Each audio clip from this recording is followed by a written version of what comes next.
Et oui, nos informations sont-elles suffisamment protégées au Maroc? Nos institutions et entreprises sont-elles vulnérables aux brèches de sécurité sur le numérique? Oui, selon le rapport 2020 du Global Cybersecurity Index. Selon ce rapport sorti tout récemment, le Maroc est 50e au niveau mondial et 2e en Afrique du Nord en termes de maturité cyber. Seulement voilà, le Royaume aurait pu grappiller quelques places supplémentaires si le secteur privé était davantage entreprenant. Alors où en sommes-nous en matière de cybersécurité? Où sommes-nous bons? Où ça coince? Passage au scan. Je suis Landry Benoît, vous écoutez le Scan, le podcast Actu de Tel Quel, et ce lundi 16 mai 2022, je vous propose de parler cybersécurité, état des lieux de la cybersécurité au Maroc avec Karim Hamdaoui. Il est le président de More-Trust, la première et unique association professionnelle au service de la cybersécurité au Royaume. Et première question pour poser le cadre de ce podcast, qu'est-ce que la cybersécurité, Karim Hamdaoui? La cybersécurité se définit communément par la protection de la défense, par la protection défensive et offensive des systèmes d'information, en prenant en compte aussi bien les contenants, puisqu'on a parlé de la souveraineté, c'est qu'on doit prendre le contrôle économiquement, technologiquement, juridiquement. Donc la cybersécurité est définie par la protection défensive et offensive des systèmes d'information, en prenant en compte aussi bien les contenants. Quand on parle du contenant, c'est le conteneur, là où la donnée va être mise, elle va être contenue. Donc l'infrastructure, ça peut être les humains, ça peut être autre chose.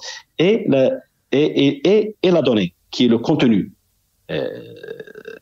La cyberdéfense, quand elle renvoie à l'ensemble des mesures techniques et non techniques permettant à un État ou à une entreprise de se défendre dans le cyberspace qui est jugé essentiel. Et oui, essentiel, il ne fait plus aucun doute sur l'importance de consolider la sécurité de nos systèmes d'information. Et côté loi, côté arsenal juridique, la cybersécurité est encadrée par la loi 05-20, une loi récente adoptée durant la période Covid. Elle est entrée en vigueur le 30 juillet 2020. Concrètement, elle garantit la souveraineté numérique et la protection de nos données personnelles. Alors selon notre spécialiste, d'autres réglementations accompagnent cette loi, notamment sur la protection des données personnelles. Mais en dehors des lois, côté technique, le Maroc peut se targuer de compter notamment la MACERT, traduction en anglais de l'équipe marocaine d'intervention en cas d'urgence informatique.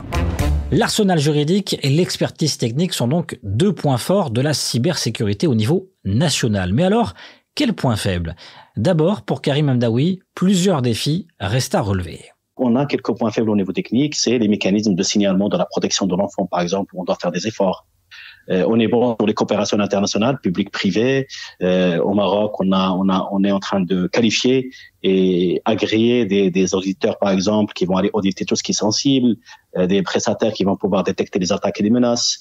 On a des accords au niveau national et international. Les axes de croissance potentielle, là, on doit faire des efforts. Des marges de progression sont donc possibles à l'avenir, notamment en matière de coopération publique-privée. Et côté privé, justement, il faut faire davantage d'efforts. Et malgré ce discours de souveraineté, malgré ces technologies dont ils disposent au Maroc, on reste encore des efforts à faire. Le secteur privé, tout particulièrement les PME, ils sont un peu en retard en matière de en matière de stratégie, de formation, de sensibilisation de la cybersécurité. Et ça s'explique par les facteurs qui sont non seulement liés au budget attribué à la sécurité des SI ou à la protection des données personnelles, mais aussi à l'absence d'une réelle culture cyber. En tout cas, cette cybersécurité, cette culture cyber, une partie du secteur public semble l'avoir adoptée. Une partie toute petite. Entre l'administration centrale et l'administration locale, il y a deux mondes, même si les établissements publics et les collectivités territoriales sont pourtant dans l'obligation de respecter la législation. Autrement dit, se protéger et mettre les moyens pour.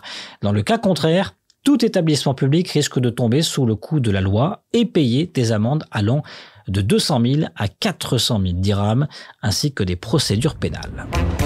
Mais au fait, quelles sont les cybermenaces auxquelles le Maroc est confronté? motus bouche cousue sur la nature de ces attaques par l'État. On connaît seulement leur nombre, et encore leur nombre communiqué, près de 600 en 2021, 577 exactement.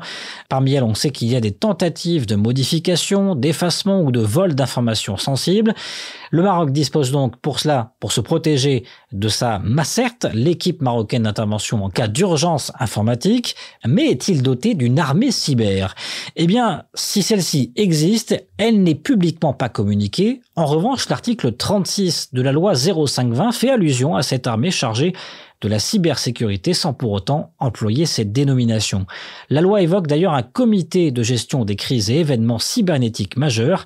Sa mission, assurer une intervention coordonnée en cas d'incident de cybersécurité. Et tous les exploitants de réseaux publics de télécommunications, les fournisseurs d'accès Internet, les prestataires de services de cybersécurité ou encore les prestataires de services numériques doivent répondre aux prescriptions et demandes de concours et d'assistance technique de ce comité.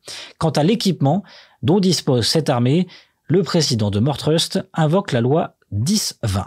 Dans cette loi, relative au matériel et équipement de défense et de sécurité et aux armes et aux munitions a été publié bien sûr sur le bulletin officiel, et parmi les matériels des équipements de défense, on trouve des logiciels, tout système et logiciels ou équipements d'observation, de détection de télécommunications. En tout cas, la loi, elle est là aujourd'hui. Si on est sécurisé, s'il n'y a pas d'incident, c'est qu'on a mis l'ensemble des dispositifs permettant de protéger notre pays par rapport à tout ce qui est technologique.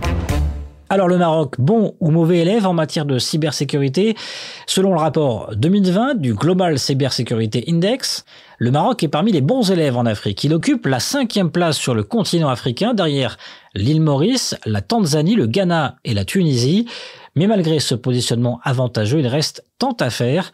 Karim Hamdaoui propose une batterie de recommandations pour hisser ce sujet à la tête des préoccupations du pays. Donc c'est d'abord, on peut vraiment faire un contrat-programme avec le gouvernement et créer, pourquoi pas, une centaine de startups avec des emplois qui peuvent aller jusqu'à 7000 emplois. Pourquoi pas lancer une stratégie nationale ou une politique nationale de la cybersécurité afin de créer des produits souverains, de faire émerger des champions nationaux. Pourquoi ne pas créer un cluster national de la cybersécurité afin de favoriser l'innovation, le partage, la créativité, la synergie entre les universités, l'industrie, le public, le privé, définir des normes nationales souveraines dans le domaine de la cybersécurité, puisqu'on a aujourd'hui.